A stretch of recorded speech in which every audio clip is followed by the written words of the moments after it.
Hey Insulators, we are here outside of New Orleans in Elmwood, Louisiana, and this is Steven. Their business is called Big Star Conservation. We got a phone call a couple months ago. They needed some work done on their machines. Steven, tell us what was happening with this CM2400 behind us. Well, all of a sudden my guy threw a wet bag of insulation in the hopper. All of a sudden, just a domino effect. Like it damaged the motors. One of our motors stopped working, and then the chain. I'm guessing there was something wrong with the chain, and then it started vibrating violently.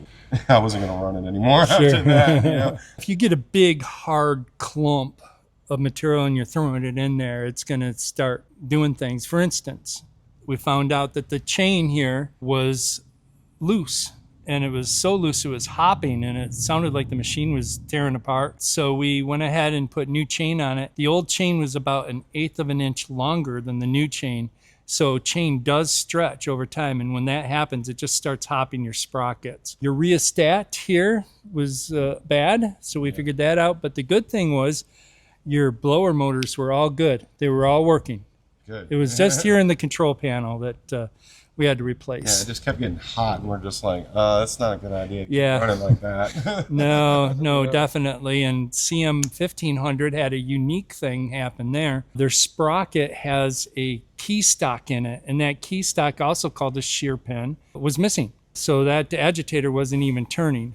So we went and got a key stock for that and set that in there, and now it's working beautifully, as well as both machines. So I know, man. I'm happy. Yeah, well, I expected to be changing out blowers and agitators today. We didn't even have to do all that. So no, something simple. I'm smiling. Yeah.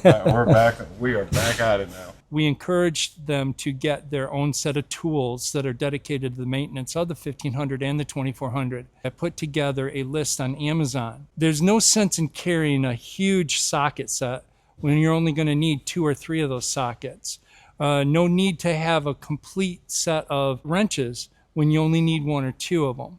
So I've identified those items. We put it into an Amazon checklist. You can go ahead and order through that. We'll put that link in the description. Thank you, Steven. No problem. Thank you very much for coming to our aid, man. We appreciate it. Yeah, we no problem. Appreciate it. It's like Christmas morning. I get to go back to doing what I do and insulating homes, making things a little bit more efficient for people out here in Louisiana.